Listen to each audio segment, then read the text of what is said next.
that it's so important that we don't see any part of ourselves as something to exclude or something to destroy. It's, again, coming back to that healing to make whole. And also healing can mean to resolve conflict. It's that being at peace with ourselves, all of the parts within us, can't happen if we're trying to exile or disapprove or reject of various parts of ourselves. We're never looking to confront or attack anything. We're always looking to welcome it, turn towards it, at least embrace it. That can seem really tough for somebody if there's something really dark and painful to go, I can't embrace this. It's like, okay, can we allow it to be there? I just want to rid the world of this idea that we need to destroy parts of ourselves in order to be healthy or successful. No, it's not about conquering. It's not about mastering even. It's about including.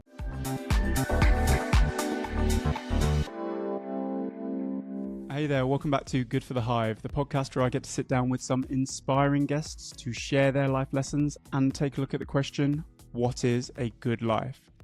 Today's guest, Briony Croall, is a transpersonal coach. Now, this isn't a term I was familiar with before I met Briony, so she helps to demystify some of the language. She explains how she got into transpersonal coaching and why she enjoys the work that she does so much. I'll be honest, immediately after the recording, I had to take myself away and just sit in a dark corner with a coffee for a second. The subject matter and what we spoke about was incredibly powerful, insightful, eye-opening stuff, and it really did knock me for six. If you enjoyed the episode, please do give it a like and share, and if you're new around here, do subscribe. All the new likes and subs help us to continue to grow and attract inspiring guests just like Briony. Let's jump into the episode. Briony Croall, welcome to the podcast. Thanks, Alex. Thanks for having me. Good to be here.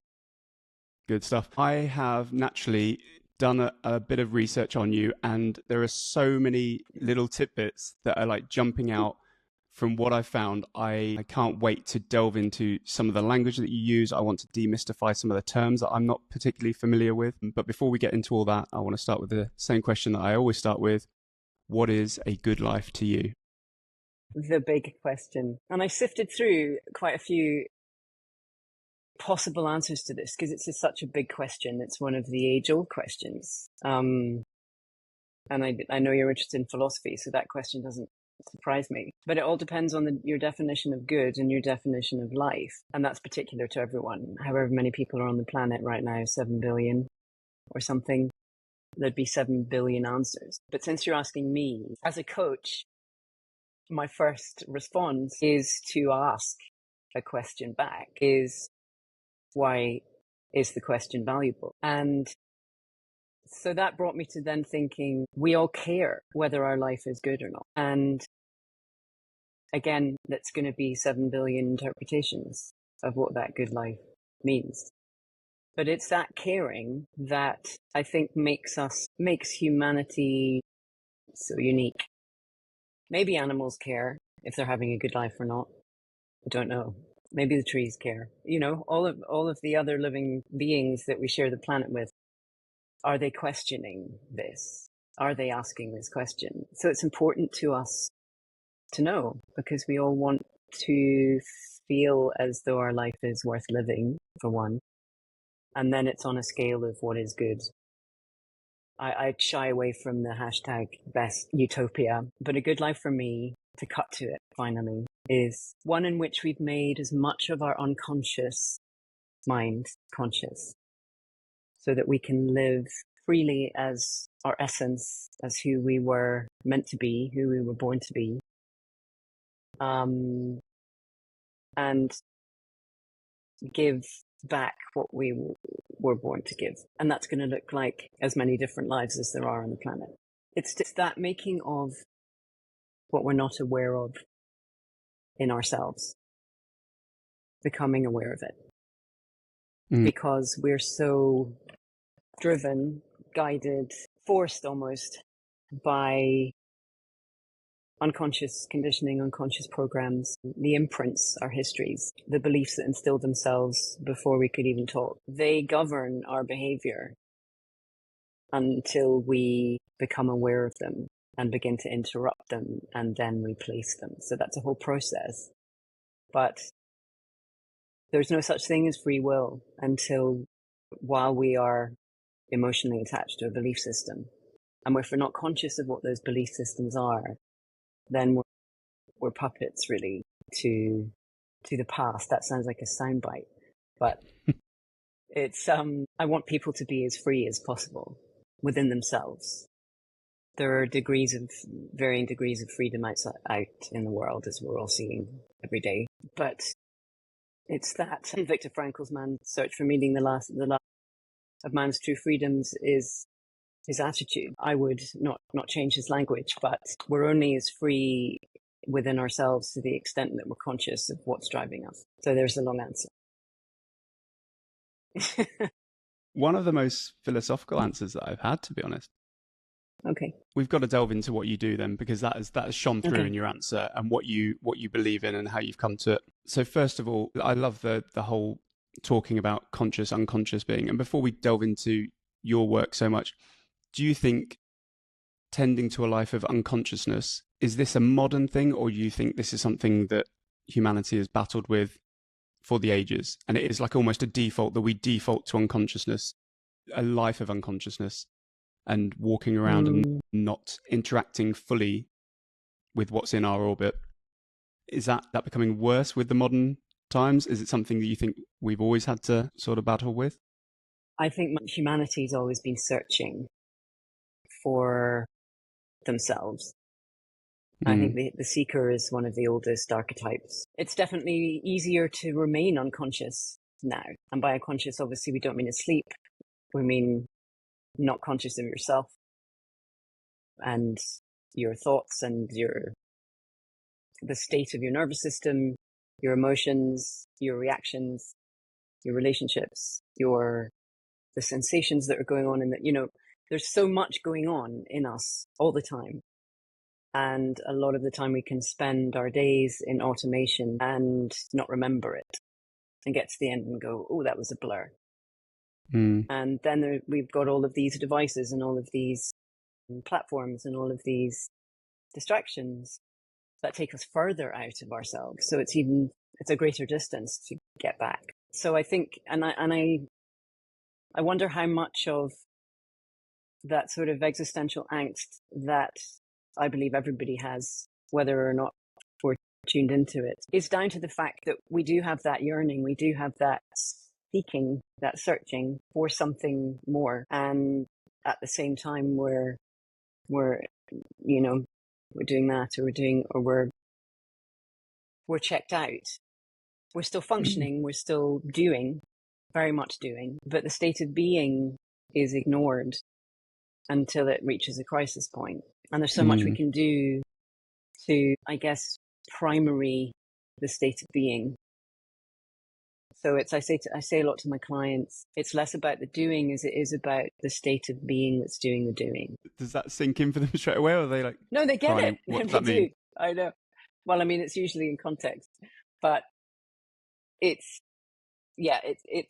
less about, transpersonal coaching is less about, a lot of coaching is about doing, and transpersonal coaching is about that too, but its primary focus is, what is the state of being that's doing the doing? Who is the being that's doing the doing? Is it your automatic self? Is it your unconscious conditioning? Is it your wounds? Is it your adaptation to your wounds?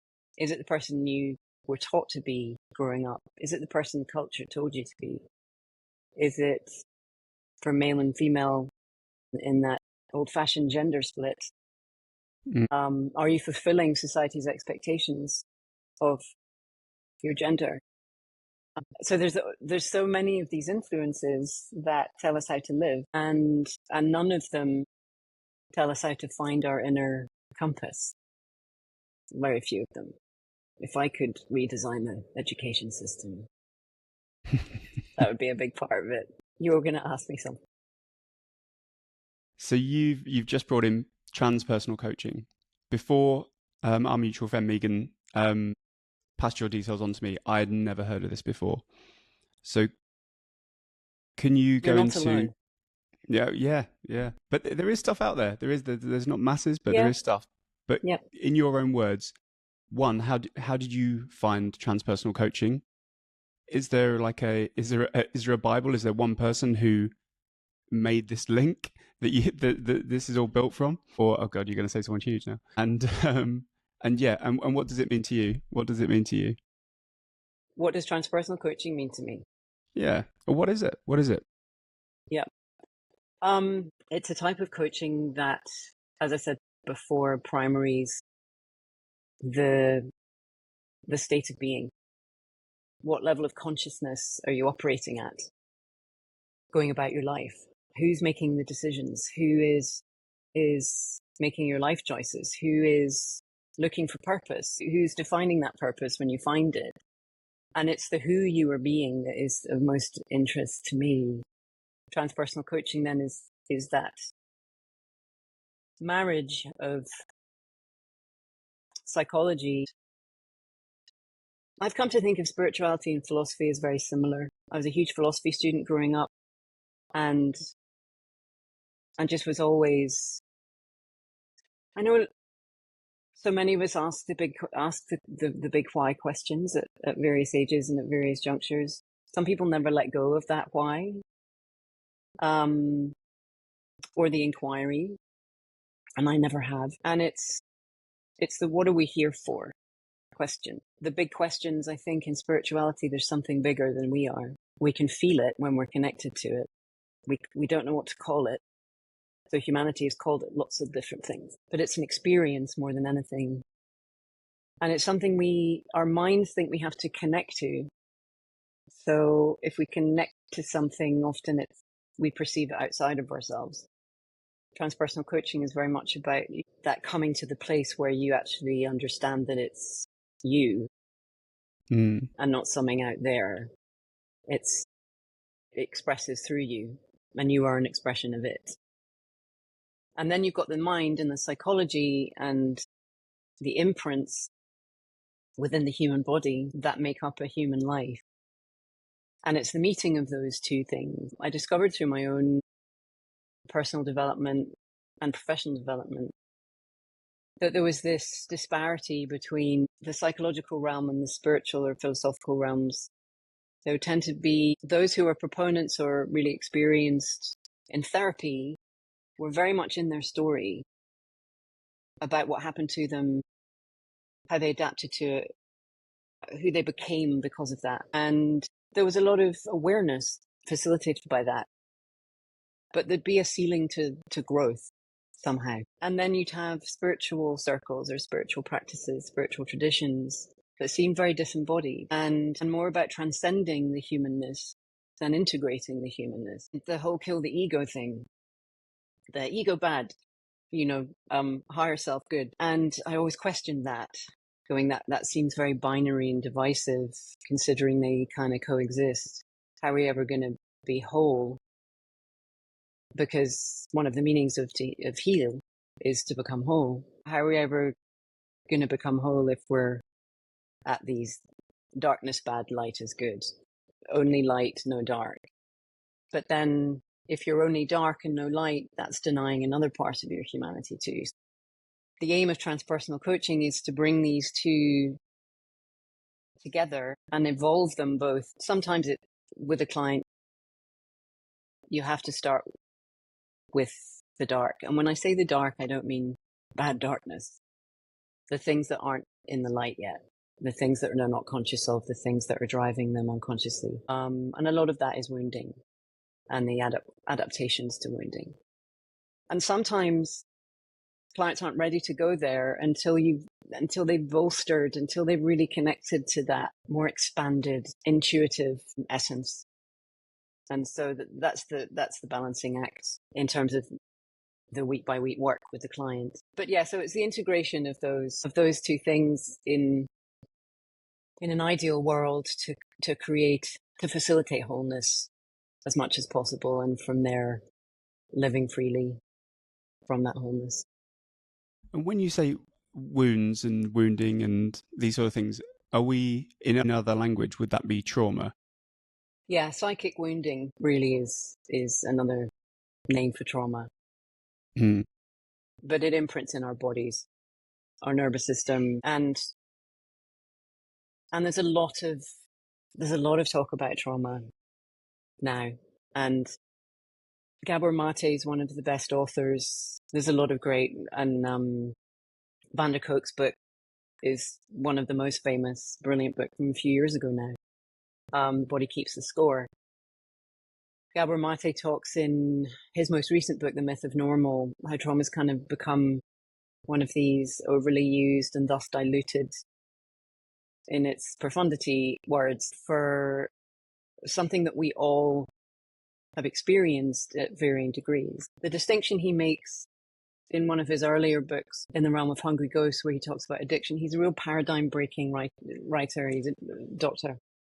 Mm. And he talks about big T and little t trauma, or I've come to think of it as kind of shock trauma and developmental trauma. So shock trauma is the bad stuff that happens. The accidents, the injuries, the abuse, the illnesses that are life-threatening. And then there's developmental trauma, or small t trauma, which doesn't mean it's smaller, is the good stuff that didn't happen. Oh, okay. So that's maybe, it's impossible. You can't interview everyone in the world. That used to be one of my goals when I was a kid. I wanted to meet everyone in the world. I'd like to try that now. I don't know why. I just did. Thought it would be interesting. But I don't know what percentage of people at Gabor cites a study, but even those, all studies are limited in scope by necessity. I would say a very big proportion, majority of us in the world have experienced developmental trauma. We might have had the best parents in the world, and we remember our childhoods really fondly, and didn't seem unhealthy or traumatic in a way, but events happen to us that our body perceives as causing injury, and that can be an emotional injury. And often developmental trauma is emotional or mental injury. And they get encoded in the body, and we adapt to them to not have to feel whatever it was we felt. And a lot of the stuff happens pre-verbal, before we're two. So we don't have what we can create, what's known in psychology as a coherent narrative afterwards to make sense of what happened. And that helps us not stay in the story, or not stay in the victimhood of the story. But it doesn't do anything to help resolve and integrate the imprints that are there. And the adaptations, there's a 5-step model that explains this really well, that we have an experience in life. Say we're dancing on a table as a kid, and we're living it. This is for the best life, and we're dancing, and it's a birthday party, and everyone's that, it's awesome, and all the attention, and we fall down, or we're shouted at, we're injured in some way in that moment of joy and adoration. So you've got joy and then shame or fear joined together, and it happens like that. And so of course we're never going to remember that. These are implicit memories, so they go into long-term memory, and unconsciously we then, somewhere in our system, shame and joy are interlinked. So then we adapt around that experience to never feel that again, because it felt really bad. So anytime we, not necessarily dance on a table, but maybe, but anytime we might feel that, a similar joy, or there's a frequency that reminds the system of that experience, of that event, it'll close it down. It'll close down that emotion. It's adapted. We adapt around. So the event happens. You have an experience. The world offers an insult to that, which is the falling down or being shouted at. Pain arises. We adapt around the pain so we don't stay in it. And then adaptation becomes a habit, which becomes a character. So and there can be and you think, well, how can I ever get to the bottom of all of those moments in my life? That's an impossible task. And it is, of course it is. But you can get to know the themes. And I studied in somatic psychotherapy called Hakomi a few years ago. And they describe the principles of the course. The philosophy of the course describes every human being will have 2 or 3 themes in their life that recur. In terms of mental, emotional, or social, or or cultural or personal or professional, there'll be 2 or 3 themes that recur. And you know, you probably heard so many people, I can't believe this is happening again, or why am I doing this again, or how can I still be feeling this way? And these are our themes, and they're so useful to notice, to pay attention to, because that's where our healing is. Where the highest reactivity sits in us is where our highest healing sits. It's like it's not poison exactly, the metaphor misses a bit, but you know, the medicine is always right next to the poison. And the system has such intelligence to help us transform and heal, but there's too much noise anyway. Is it possible for someone, the sort of metaphor that's rumbling around my head as you're explaining this is the one where you've got the teacher at the front of the class and they're filling up a pot full of large rocks, then smaller rocks, then sand, then water, and it's like, that is your life. The big bits are the most important bits. Like you say, you can never get to all of those micro trauma, joy to trauma, these sort of things. You'll never get to those things, but they do compound to an extent to become these bigger rocks and boulders, that the ones to address first and to find first. Can anyone find this without the help of a coach or a therapist? Or is this something where just talking it out loud and having someone as a bit of a guide, I won't say spiritual guide, I'll just say guide, to help you understand yourself? Because otherwise you've only got your own thoughts and feelings and everything else to go on. And you've already become, like you say, you've adapted, you've got these habits. This is who you have now become. How do you untangle that on your own? Or can you? Or do you think that you need a coach? Yeah, it's a great question, because you're right that our will only works at a conscious level, whereas all of these things that actually drive and affect our behavior and our inner experience, and therefore our outer experience, are beyond our consciousness or our waking consciousness. It's why positive affirmations don't work. If the affirmation that you're sticking up on the fridge or the mirror is at odds with an unconscious belief that you've got. If you say, yeah, you can do this, and you've got a protective strategy buried somewhere in the unconscious going, it's not safe, by the way, to do anything like you're thinking of doing, but it's not going to stick. It's like throwing plaster at the wall. You know, there's got to be congruence. So to answer your question, it's really hard to get to your subconscious and unconscious by yourself. Meditation, that old chestnut, was one of my first ways in, because you're turning the volume down on all the noise. Although I wouldn't say this isn't the same for everyone, but meditation for me in the first year or two, absolutely brutal. I was just practically falling off chairs. I almost was falling off, just falling apart, because I'd been pushing so far in the other direction, constant motion, achieve. That was very much my upbringing, but also part of my personality, was meeting challenges and pursuing challenges. And so then when I finally stopped, and all of this noise that was in there had a chance to say good day, it rose up, shall we say. So, but I know I went into it because I had to. I knew I had to. Kinesiology was a huge part of my accessing I studied kinesiology. It was one of the first things, I guess, on my own journey of professional training. And that's, if you don't know, it's called applied kinesiology in the States. It's using muscle testing to access information in the body, to find out where imbalances lie, and in order to be able to correct them, to bring the body to equilibrium and health. So does it look like massage to the untrained eye? No. So you use a muscle. You can use any muscle, the front of the shoulder, the hamstring, so you're testing a muscle. So you're holding a muscle in contraction and testing it against whatever it is that you're exploring at the time. If you were to hold I remember one of the first experiments, I haven't thought about this in years, one of the first experiments you do when you're learning kinesiology, you put a magic marker. You smell a magic marker while you're holding out your arm, for instance. Someone presses on your arm, while you're sniffing that magic marker, and the arm will go weak because it's toxic, right? Like if you smell a magic marker, I don't know if you've done that recently, but you waft a magic marker under your nose. They don't smell right. That's not supposed to be going up there. Mm. So it's those little discoveries that you make over it's you can find out what enhances your body's energy and what depletes it with kinesiology.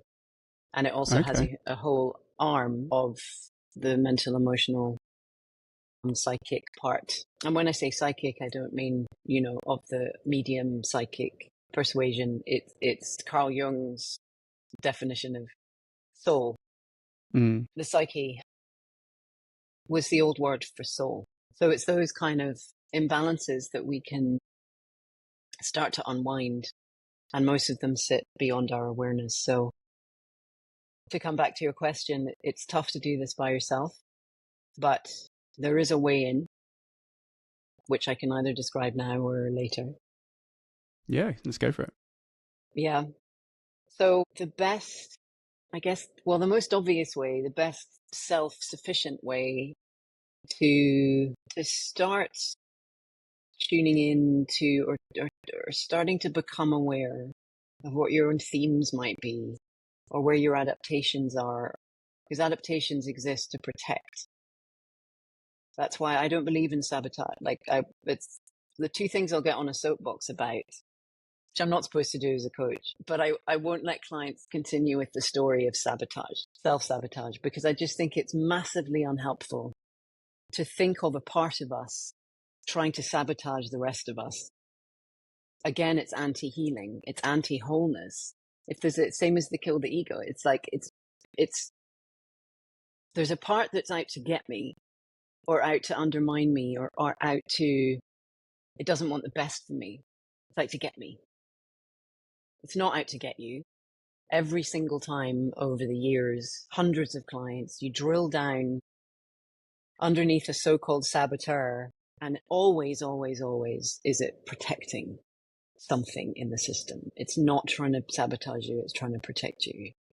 That might be really obvious, but I still hear saboteur and I go,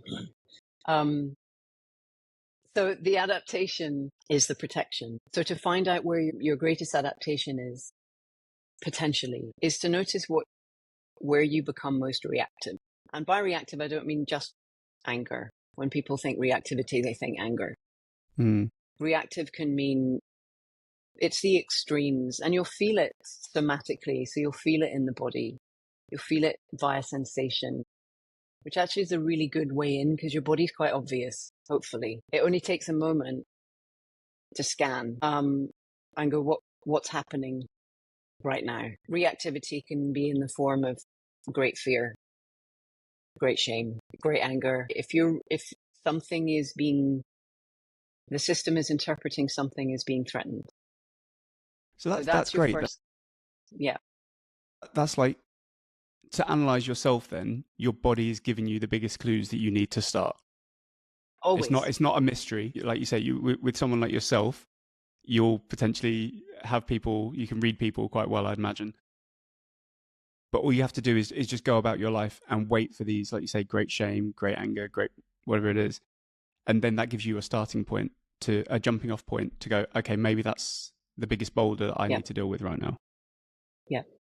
And also then so then we get into the biggest tool of all, the most, this is kind of jumping ahead to one of your questions at the end, I think. What is the one thing or the most useful habit or tool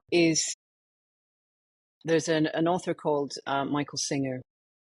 He calls this witness consciousness. Other writers and teachers have called it objective observation. And actually physics has been doing this forever. And it's that, is it the Heinemann principle? That which is being the nature of observation. It's that which, when something is being observed, it changes the nature of that which is being observed.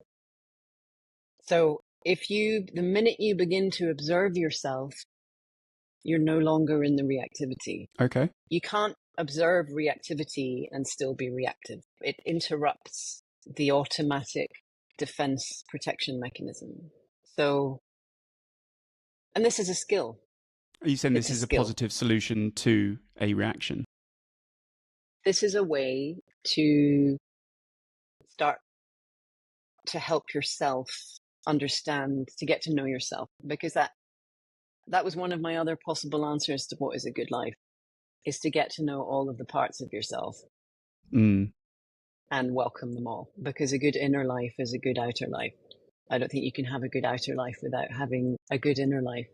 And that means knowing and including and welcoming and accepting all of what you are. So yes, the reactive patterns, you notice yourself recoiling from something. For instance, someone yells, loses a temper. Just for an instant, it's nothing big, or someone shouts next to you in a cafe or something, and you do this. Your nervous system just reacted to that. Yes, it can be a natural nervous system response. It's a stress response to potential danger. We've all got an amygdala. It's very quick off the mark. But if that stress response stays with you, that's interesting. And so we get curious about that. We go, I'm noticing, and this is the language. It sounds really pedantic to start with, and clients would be like, do I really have to say it like that? Can I just not say I'm angry or I'm scared? And I said, well, I love words, and it's not just the words we use to describe our experience. So how we language our experience determines our experience. So it's hugely important how we describe the words that we use to describe what's happening for us. If we say I'm angry, I am angry. So the whole of me is in totalitarianism of anger. And that's so rarely the case. We're never just one thing. We're never just experiencing one thing. So if we can separate ourselves from the anger a wee bit, not disown it, and just say, there's some anger going on. Or I'm noticing fear. Oh, look at that. My body's shaking. Or I can notice, there's some embarrassment there. That's it. That's all. Just noticing. And in that moment, you are alongside the embarrassment or the fear or the anger. You are not in it. And so you start interrupting the automated patterns. It doesn't mean you do that once and then next time you're just going to be like, piece of cake. Nothing bothers me. It's a skill and it's a practice. It's the most valuable practice because it gives you a sense of agency over what can feel really, our automated responses and our defense mechanisms can feel like they take us over sometimes and we don't have control. And I don't mean control as in, hold something by the scruff of its neck and put, it is agency in terms of, it gives us a moment of choice. It gives us a moment of space between what's going on inside us and the behavior it might then provoke. It's quite interesting, the integral essence, I think, as you called it previously. To get back to that, in a sense, you can't go route one to it. You need to seek the darkness and confront these things, and it will actually lead on to the hero's journey that I'd like you to go into a bit of detail on. But you can't just go straight to the light. You have to seek out the darkness, and we've defined darkness, and attack almost those bits, and that will find you to the light. This sounds really bizarre and unlike myself of explaining it, but this is how I'm hearing it from yourself. Okay. Yeah. And you've mentioned in your text and your literature a hero's journey, and people have a hero's journey to go on. Can you tell me a little bit more about that and how you integrate that into your coaching? Yeah. Before we do that, I just want to notice, as a coach, I just noticed the language you use there in your interpretation of the darkness as confronting and attacking, which is really interesting because I didn't say any of that. Yes, you did, Briony. You did. You're not in my head. It's turning towards. It's noticing. It's bringing to light. It's becoming aware of. and I really do want, this is, I'm glad it come up because it's come up because it's a really important point. And I learned this so much from Hakomi training, which is the most beautiful psychotherapy I think I've ever come across, that it's so important that we don't see any part of ourselves as something to exclude or something to destroy. It's, again, coming back to that healing to make whole. And also healing can mean to resolve conflict. It's that being at peace with ourselves, all of the parts within us, can't happen if we're trying to exile or disapprove or reject of various parts of ourselves. So we're never looking to confront or attack anything. We're always looking to welcome it, turn towards it, at least embrace it. Yeah. And even that can seem really tough for somebody if there's something really dark and painful to go, I can't embrace this. It's like, okay, look, can we allow it to be there? Or can we allow the thought that it might be okay one day that it is there? So we do, you do it in stages. But yeah, it's a much healthier example than me trying to attack everything. No, I just want to rid the world of this idea that we need to destroy parts of ourselves in order to be healthy or successful. And it's so about we're not slaying dragons here. No, it's not about conquering. It's not about, mastering even. It's about including. So what was your question again about the hero's journey? I'm going to divert again slightly, and okay. you'll probably read volumes into this as well. Do you ever encounter people, and there is a concern that when you embrace more bits of the darkness and you're left with the essence, that people aren't going to like what is left? Does that make sense? You mean if you include all the parts? Is there a reluctance? Is there ever a reluctance to change and grow because there is a concern without these aspects of my personality, which probably aren't perfect, what is left will not be desirable, will not be nice. That's, okay. Oh, yeah. Yeah. And that's, again, that's so much part of the learning and the growth, because my questions would then be, where did you learn to not like that? Or what is it that you don't like about that? Because that person is then learning more about themselves, not just the different parts of them, but why they reject certain parts and why they favor other parts. And anything that we have shame around or anything that we're scared of has control over us, because we're not free from it, because we're trying to stay away from it, or we're trying to hide it or hide from it. So again, it's this, I watched your episode with Matt Omo, and he was talking about freedom a lot, which resonates with this work because it's a whole different way. But it's that anything that we don't want to face controls us. So if we can turn towards it, we take away its power. Okay. The hero's journey, which was my original question, and then I went off on a massive tangent. Yeah, talk to me about the hero's journey. Yeah, wow. What a gift it is to, when people learn about this, because again, it's a way of framing your life, understanding your experiences in such a universal spiritual way that the hero's journey was the term and the cycle. It's a cycle, really, was coined by Joseph Campbell. And once you know the hero's journey and its stages, you can start tracking your progress through it in any aspect of your life. So I've always understood it as we have a macro hero's journey, which is our life, our whole life. And obviously we're not going to see the end of that till the end, but we travel micro hero's journeys all the time. We can have a hero's journey in a day. We have a hero's journey with a particular job in a particular relationship. Hero's journeys all the time within ourselves. And it's a way of seeing how our experiences, I find it so comforting. It's like when you read about, I also use the Enneagram. I don't know if you've heard of the Enneagram. It's this really holistic typing system that, unlike others that I've come across and done, it doesn't kind of put you in a box. One of the teachers of the Enneagram in America said it doesn't put you in a box. It shows you the box you've been in and gives you a way out.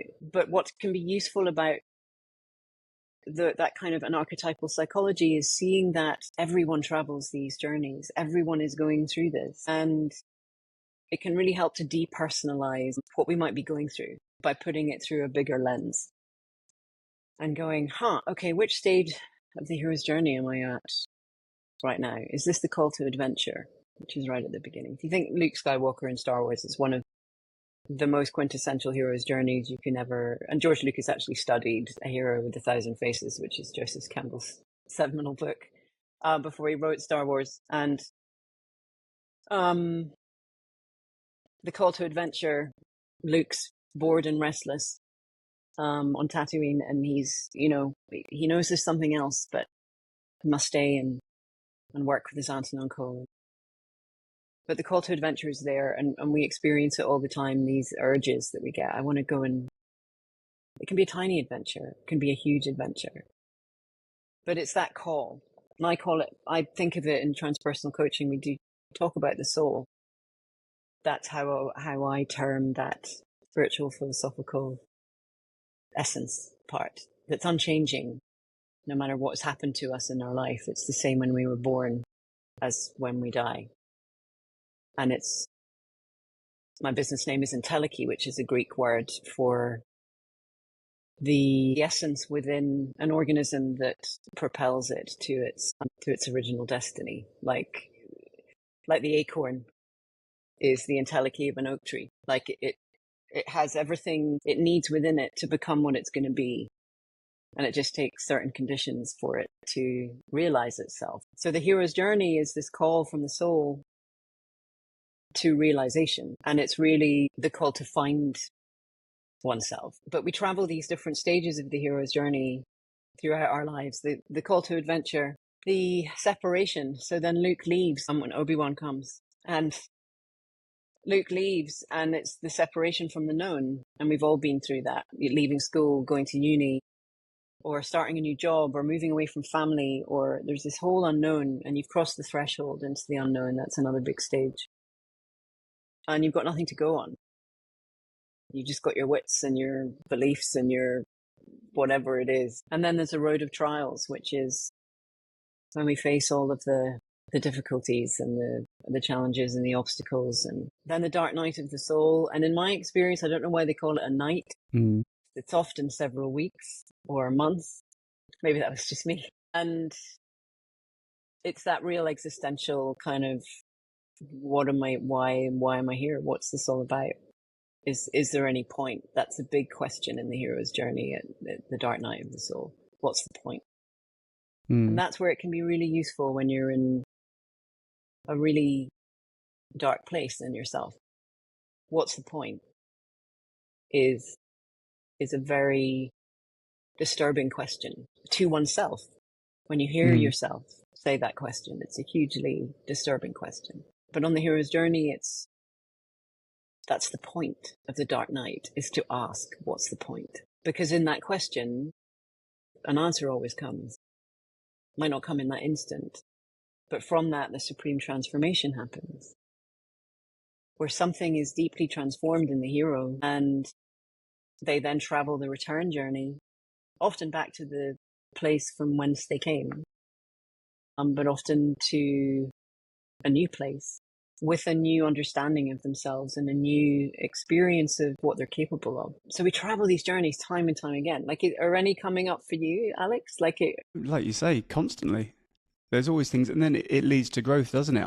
My natural instinct is to think about others around me and people that might be grieving and people that might be going through big life instances, but it doesn't have to be. It's not always the big things, is it? Sometimes it's smaller things. My brain naturally goes back to dragons to slay and things to overcome, and it's like a hero's journey in my head. You got to kill Darth Vader. That's part of it. Yeah, but that's the ultimate in acceptance, right? The ultimate, as I was saying earlier, in order to become whole, Luke has to accept his father in the form that he was. And in I think, is it Empire Strikes Back, when he's training with Yoda and he gets frustrated and he cuts off his own face and he sees his own face rolls away. Like, there's just so many beautiful metaphors in that film. I need to watch this film again. It's a yearly thing. I watch the trilogy every year. It's the hero's journey, actually, through that. It goes from Star Wars to Jedi. Like, it's not, there's a hero's journey in each film for each character, but ultimately Luke's trajectory is through all three, because three is the Holy Trinity. That's the spiritual link. But I read something, actually. This is beautiful. It was weird, Alex, because I read this just yesterday in a novel I'm reading randomly. Nothing to do with the hero's journey. But this is from Joseph Campbell. The journey of the hero is about the courage to seek the depth, the image of creative rebirth, the eternal cycle of change within us, the uncanny discovery that the seeker is the mystery which the seeker seeks to know. So it's that, yeah, I know. It's that Joseph Campbell, where everything that we're seeking out there, the success, the wealth, the money, the recognition, whatever it is, I think people are becoming less and less materialistic as time goes on, as we, and I think COVID had a big part to play in this, where we it was a reckoning of like, what do we value? I think we might have swung the pendulum back a wee bit to the other side in compensation, but hopefully we seem to do that. We can't ever, it's always one extreme to the other. And then at some point we're going to come into perfect balance. But it's that searching outside. Michael Singer, again, that writer, he wrote The Untethered Soul. Living Untethered is his most recent one. If anyone wants to pick that up, that's more of a how-to, very much about, so he used the witness consciousness, very much about, he's brilliant at explaining what goes on in our interactions with the world and in our relationships. And he said he actually boils down, I love simplicity in this incredible world of complexity, and particularly the complexity of us as human beings. I love anyone that can drill down human behavior to two motivations, which he does. So he said, we're only ever trying to do two things as humans. We're only ever trying to get what we want or avoid what we don't want. And because we think the things that we want, they make us, and then his other thesis is, it's not the thing that we want, it's how the thing makes us feel. That's what we want. And we're not avoiding the thing, we're avoiding the way the thing makes us feel. And that can be a relationship, that can be like anything outside of us. So if we're constantly trying to maneuver furniture, metaphorically, in our lives to get what we want and avoid what we don't want, which is human nature. Who doesn't want, Maslow's hierarchy? Who doesn't want the comfort and the belonging and the food and the shelter and those things are basics. Of course, we've got to provide those for ourselves if we can. But after that, it is just moving furniture, because everything in the world is going to change. And if your sense of certainty and stability and esteem and security is out there in those things that are going to change, that's a fundamentally insecure way to live. So we come back full circle to that. Everything we seek outside of ourselves is actually in here. When spiritual teachers, early on, when I was still a gigantic skeptic and cynic, it was either my Britishness or a good, I don't, but I remember working in a crystal shop like 23 years ago or something in my first 6 months in Australia. And I was right up here on my high horse, looking down at these people buying crystal rose quartz. And I was like, oh, for God's sake, like, seriously, you think that's going to really balance your heart chakra? And that's a form of protection, right? Disdain is a form of protection. But I remember hearing that it's a really fundamental spiritual teaching, is that everything you seek outside yourself lies within you. And I remember just, pardon my French, I don't know why we say that. It's not French. I was just like, fuck off. Just everything you need is inside. But where? That vodka tonic looks much more likely to deliver me into some sort of comforting stupor than anything I've got going on in here. It's that the big lofty Prid magnet statements, unfortunately, are the most truthful, but they feel too big. But my point was to come back to, that's the state of being. And you are responsible for that state of being. We are responsible. I find there's great freedom in that responsibility, because it means you're not at effect of the world, you're at cause. You can choose how to respond, but you've got to be aware of how you're responding, first of all, because you can't choose while you're in automated unconsciousness. Yeah. Briony, I could listen to you all day, every day, and I'm Really? almost certainly, once this is all settled down, I'm almost certainly going to ask for a part 2, because I've got so many more questions that I want to ask you, but I want to be 100% respectful of your time. But I can see why our mutual friend Megan has put me onto you. I want to jump onto the quickfire round as a nice way to wrap this up. Just quickly, was there anything else that you thought would come up in the interview, or that hasn't yet? My mind will be spinning for the rest of the day on this. I can't wait to go back and edit this. Yeah, probably. I'd love to talk to you about the Enneagram, because it's such a powerful way to understand ourselves and to get to know ourselves and to be able to then start catching ourselves and our patterns. It's just a really beautiful way to kind of formalize, in a way, to give shape to what can seem like a whole random, chaotic bunch of reactions and behaviors and thoughts and beliefs and feelings, and, can feel like herding cats. And the Enneagram is such a great way of... Exactly. Yeah. It gives you 9 specific, really beautifully drawn types and a whole trajectory of evolution as well. So it's not like you're this, the end. It's you're this in this level of consciousness, and you're this in this level of consciousness for a peacemaker, say, type 9. So yeah, I'd love to talk to you about that at some point, because it's one of the most useful systems I've found. And I don't really go in for typing, because I don't like boxing people, but the Enneagram is the opposite of that. So yeah, if anyone wanted to delve into the Enneagram, it's a great way to start noticing, oh, there's my type 5.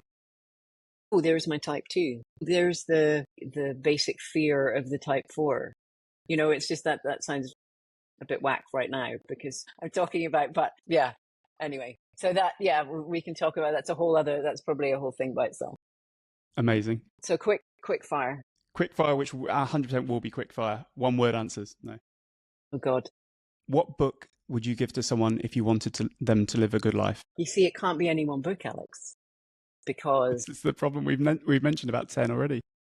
Yeah. Well, as a coach, I need to know the person. Like, I couldn't just give... It would be very specific to the person. If they were an introvert, I'd give them Quiet by Susan Cain. Okay. And if they're an extrovert? That's a life-changing book for introverts. Extroverts already have half the world at their feet. So... Okay. Sorry, extroverts. Love you all. You're not here. What was your biggest light bulb moment where you learned something about yourself? That's impossible to answer. I don't know if I learned something.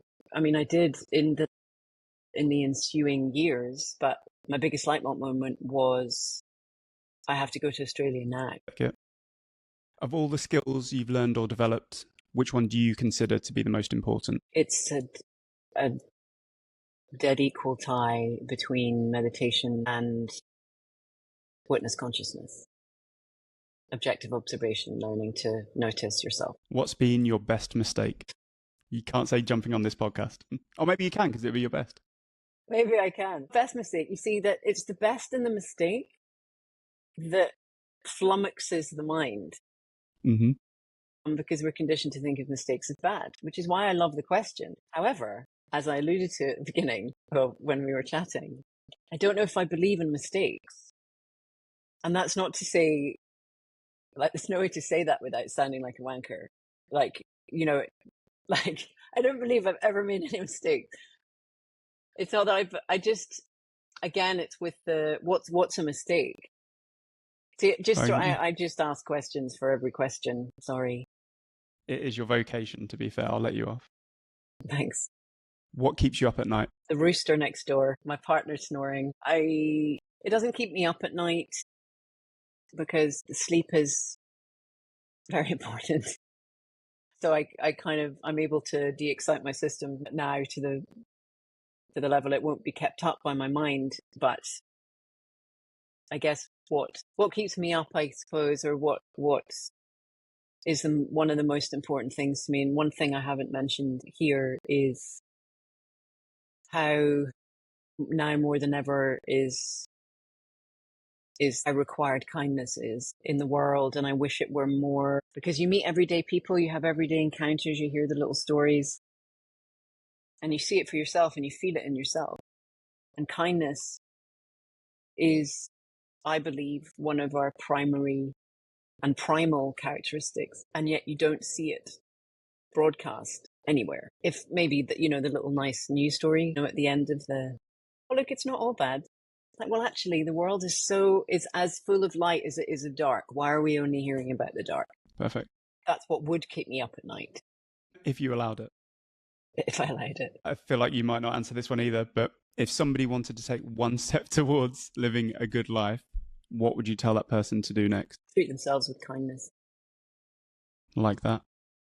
And who in your life, finally, should we talk to next if we want to learn how to live a good life? I'm going to have to get back to you on that, because there's a number of people. So that is cool. Briony Croall, thank you so much for your time. You're so welcome.